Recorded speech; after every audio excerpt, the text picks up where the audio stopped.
What's up? I'm Vin, and today I want to show how to solve a quadratic linear system of equations. And this specific question was requested by one of my viewers, so thank you for the question.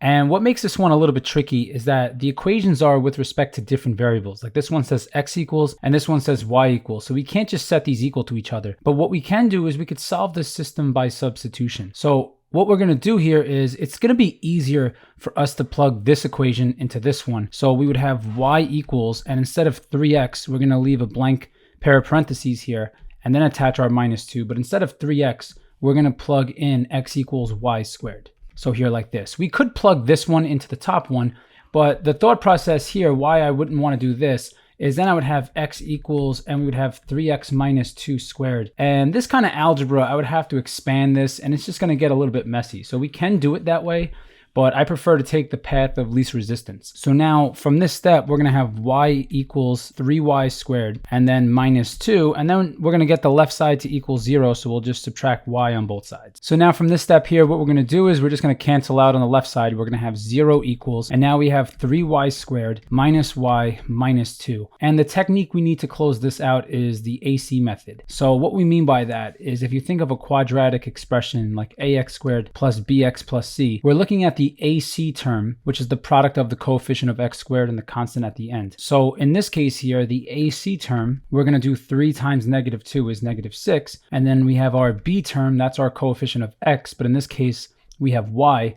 Our coefficient of this term is negative 1. So now what we need is we need two numbers that have a product of negative 6 and they have a sum of negative 1. And if you think about it carefully, the numbers are going to be negative 3 and positive 2, because if we multiply them, we get negative 6. We add them, we get negative 1. And what we do with these numbers is it tells us how to break the middle. So we're targeting this part here, the minus y. So now in the next line, what we're going to have is we're going to have 0 equals 3y squared. And instead of minus y, we're going to write that as minus 3y plus 2y. And then we attach our minus 2. So what's nice about the AC method is that if you combine these, it takes you right back to the previous step. So now we just solve this by grouping. So we're going to have 0 equals. We could factor out a 3y. We have 3y times y minus 1 plus, and then we factor out the greatest common factor on these, which is 2, and then we have y minus 1. So at this stage of the question, we have 0 equals, and now we just factor, we have 3y plus 2, and then we're multiplying by y minus 1. So now we set each factor equal to 0. So we have 3y plus 2 equals 0. And then a little bit of algebra here. We're going to have 3y equals negative 2, and then we divide, we get y equals negative 2/3. And then if we solve the second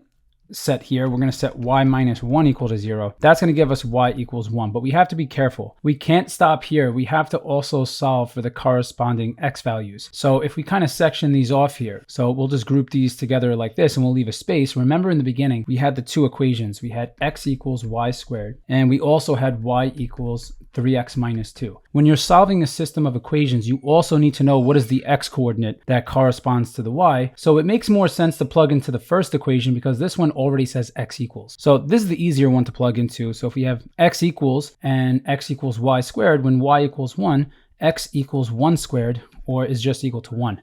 But for this one, we have to be careful. We're going to have x equals, and when we plug in negative 2/3 for y, we'll have negative 2/3 squared. And this one is going to work out to 4/9. Okay, so then we could write all of our solutions together over here in this corner. Our solutions, the 2 points that solve the system, we're going to write it in coordinate form. So we have x equals 4/9 and we have y equals negative 2/3. And then next, we're going to have x equals 1, y equals 1.